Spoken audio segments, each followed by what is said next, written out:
उल्लासनगर समाचार में आप सभी का स्वागत है। शहर से जुड़ी सारी खबरों के लिए हमारे न्यूज़ चैनल को सब्सक्राइब करें।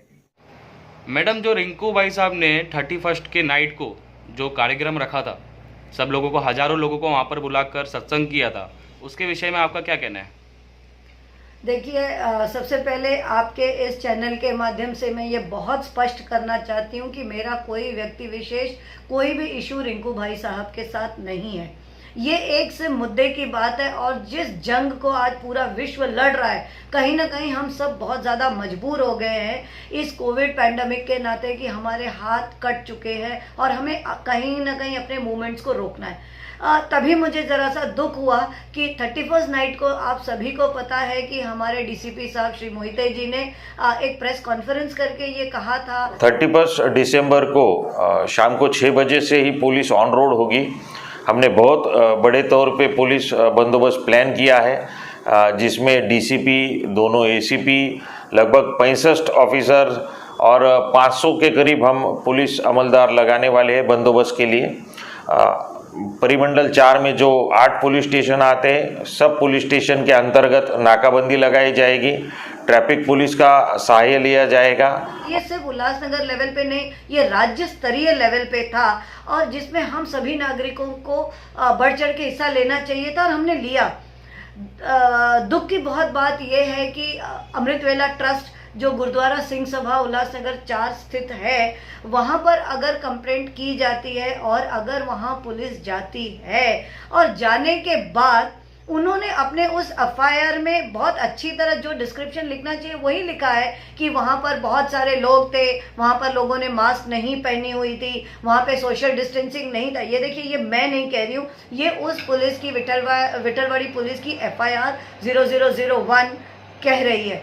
अब जब खुद अपने डिस्क्रिप्शन में इतने अच्छी तरह उन्होंने लिखा है कि कमिश्नर साहब के एसओपी का पालन नहीं हुआ, तो सारी पॉइंट्स लिखने के बाद मुझे ये धक्का बैठा कि इतने अच्छी तरह पॉइंट्स लिखने के बाद सुखविंदर सिंह राणा जी पर एफआईआर क्योंकि एक सिस्टम होता है कि किसी भी ट्रस्ट का या किसी भी इंस्टीट्यूशन का या किसी भी घर में जो मालिक होता है वही जवाबदार होता है गुड एंड बैड के लिए।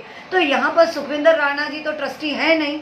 अब जब ट्रस्टी ही नहीं है तो उन्हें किस अधिकार के अंतर्गत उन पर एफआईआर हुई? सबसे पहले तो अध्यक्ष श्री गुरप्रीत अरोरा जी, हमारे आदरणीय रिंकू भाई साहब हैं। जब रिंकू भाई साहब खुद अध्यक्ष हैं और वही इस सत्संग के कंडक्टर थे, और जब आगे मैंने छानबीन की तो जो YouTube लिंक है जिसमें रिंकू भाई साहब खुद अपना सत्संग कंडक्ट कर रहे हैं, उस लिंक में ही इस तरह से पब्लिश्ड है कि ये सत्संग जो है रिंकू भाई साहब द्वारा पब्लिश किया गया है और ये अमृतवेला ट्रस्ट पर किया गया है और ये अमृतवेला ट्रस्ट गुरुद्वारा सिंह सभा उल्लासनगर 4। तो ये इतनी सिंपल सी बात थी और इतनी सिंपल सी बात हमारे पुलिस को समझ में नहीं आई। इसका कहीं ना कहीं मुझे पुलिस पर शक हो रहा है कि ऐसी क्या बात है कि किसी भी ट्रस्टीज पे कोई भी एक्शन न होते हुए ये किसी एक ऐसे इंसान व्यक्ति पर हुआ जो उस ट्रस्ट का हिस्सा नहीं है। और ऐसे बहुत सारे केसेस हैं जब पुलिस ने किया है 31 को, और उस केसेस में 31 क्योंकि एक स्पेशल बंदोबस्त था, 500 से ज़्यादा पुलिस मोर्चे पे खड़ी थी, डीसीपी साहब, एसीपी साहब, सारे सीनियर पीआई सभी ऑन रोड बंदोबस्त पे थे।